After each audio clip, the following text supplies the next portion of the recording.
उत्तर प्रदेश और जापान के बीच में जो भी समझौता हुआ है वह बहुत ही काबिले तारीफ है। उत्तर प्रदेश और जापान के बीच में एक जो महत्वपूर्ण समझौता हुआ है वो जापान सिटी को लेकर के समझौता हुआ है। उत्तर प्रदेश में जापान सिटी बनेगा। आखिरकार जापान सिटी कहाँ बनेगा? जापानी सिटी जो नोएडा इंटरनेशनल एयरपोर्ट है और यमुना एक्सप्रेसवे, इन्हीं दोनों के बीच में लगभग 500 एकड़ की भूमि पर जापानी सिटी बनाने का काम होगा। जापानी सिटी की ज़रूरत आखिरकार उत्तर प्रदेश में क्यों पड़ी? क्योंकि उत्तर प्रदेश में जापान की कंपनी अपना मैन्युफैक्चरिंग हब खोलने जा रही है। उत्तर प्रदेश में स्कॉट्स कुबोटा कंपनी जो लगभग 2025 करोड़ रुपया यहाँ उत्तर प्रदेश में इन्वेस्ट करने जा रही है। वहीं मिंड्रा कॉरपोरेशन के तरफ से 1166 करोड़ रुपया यहाँ पे इन्वेस्ट होने जा रहा है। तो मिंड्रा कंपनी और स्कॉट्स कुबोटा जब ये दोनों मिल करके वहाँ पे खुलेंगे तो खोलने के साथ ही साथ वहाँ पे कई प्रकार के रोजगार भी सृजित होंगे। रोजगार भी सृजित होगा, वहाँ पे रिसर्च भी होगा, वहाँ पे डेवलपमेंट भी होगा। जब स्कॉट्स कंपनी वहाँ पे खुलेगी कुबोटा की, तो कुबोटा अगर मान लीजिए कि किसी भी प्रकार का एक इंजन बनाने का काम करेगा, एक प्रकार का ट्रैक्टर ही बनाने का काम करेगा, तो ट्रैक्टर के पूरे पार्ट को कुबोटा नहीं बना पाएगा। वो ट्रैक्टर में लगने वाले हजारों पार्ट होते हैं, उस पार्ट को वो कहीं ना कहीं से खरीदेगा। इससे उत्तर प्रदेश में जो भी छोटे मोटे कारोबारी हैं, जो भी छोटे मोटे उद्यमी हैं, उनको सीधा लाभ मिलने का काम होगा। ये उत्तर प्रदेश ही नहीं, ये पूरे भारत के लोगों को भी लाभ मिलेगा। क्योंकि जो जापान की टेक्नोलॉजी है वो बहुत ही अत्याधुनिक और साफ सुथरी है। इन सब चीज़ों को देखते हुए जापान की कंपनी अपना स्कॉट्स कुबोटा कंपनी अगर मान लीजिए कि ट्रैक्टर बना रही है, उसमें अगर वो टायर MRF से ले, सीएट से ले, अपोलो से ले या किसी से भी ले, साइलेंसर कोई और बनाएगा, उसका ढांचा कोई और बनाएगा, उसमें जो भी और पार्ट पुर्जे लगते हैं वो कोई और बनाने का काम करेगा।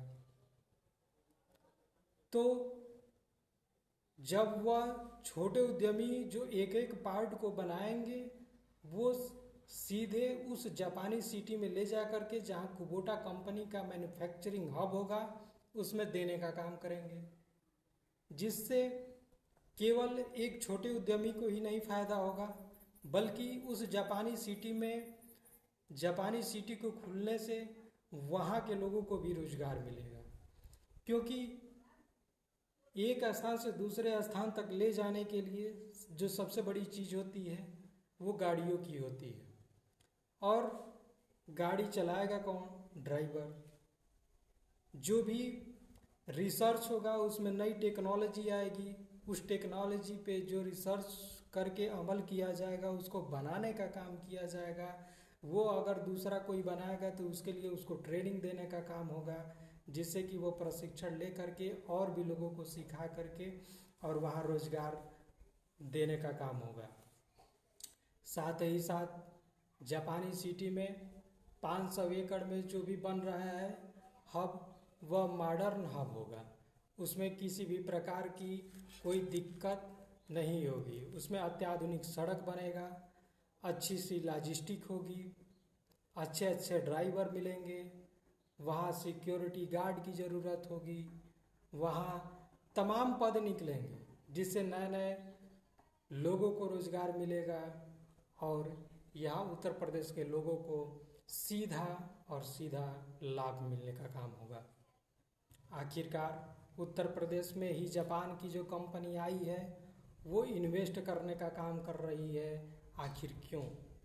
उत्तर प्रदेश में जो सबसे बड़ी चीज़ है वो ये है कि उत्तर प्रदेश में लगभग, और उत्तर प्रदेश के बाहर पूरे भारत में लगभग हर 2-4-5 घरों के बाद एक ट्रैक्टर जरूर होता है, और इस चीज़ को जापान देख रहा है और इसी चीज़ का फ़ायदा उठाने का वो काम कर रहा है कि पूरी दुनिया में जितना लोग ट्रैक्टर साल भर में खरीदते हैं वो 2 महीना में भारत केवल अकेले खरीद करके रख लेता है।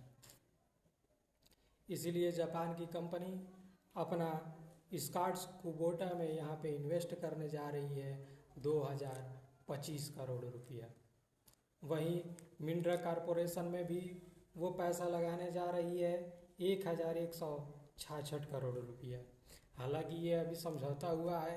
अब देखने वाली बात है कि ये उत्तर प्रदेश के धरातल पे कब तक निकलने का काम होगा, कब तक देखने का काम होगा कि यहाँ पे ये प्रोजेक्ट काम कर रही है। इसी तरीके से उत्तर प्रदेश से सिंगापुर से भी समझौता हुआ था, जो कि वहाँ की टेक्नोलॉजी को लेकर के उत्तर प्रदेश सहित पूरे भारत में लागू कराने का काम किया जाने वाला था, और वो अभी तक किसी भी प्रकार का प्रोजेक्ट यहाँ धरातल पे दिख नहीं रहा है। अब देखने वाली बात है कि जो जापान सिटी की बात की जा रही है वो उत्तर प्रदेश में जापानी सिटी कब तक बन जाएगा, क्योंकि जब जापान की कंपनी यहाँ पे आ करके अपना मैन्युफैक्चरिंग हब खोलेगी तो केवल यहीं के लोग रोजगार नहीं करेंगे, बल्कि विदेश से भी कुछ लोग आएंगे जो कि नई नई टेक्नोलॉजी, जो जापानी टेक्नोलॉजी है उसको यहाँ देने का काम करेंगे, सिखाने का काम करेंगे, रिसर्च करने का काम करेंगे, उसके विकास करने में सहयोग करवाएंगे। इन सब चीज़ों को ध्यान में रखते हुए उनको रहने की व्यवस्था इत्यादि उन लोगों को ध्यान में रखते हुए वो जापानी सिटी बनाई जाएगी, जो कि लगभग 500 एकड़ में होगा। और वो 500 एकड़ में उत्तर प्रदेश सरकार के द्वारा जो अत्याधुनिक तमाम सुविधाएं होती है, जिसमें उसमें काम करने वाला जो भी व्यक्ति होगा उसको रहने की सुविधा और उसको किसी भी प्रकार का दिक्कत ना हो, इन सब चीज़ों को ध्यान में रखते हुए उत्तर प्रदेश सरकार ने जापान से ये समझौता किया है कि जापानी सिटी बनाने में हम आपकी मदद करेंगे।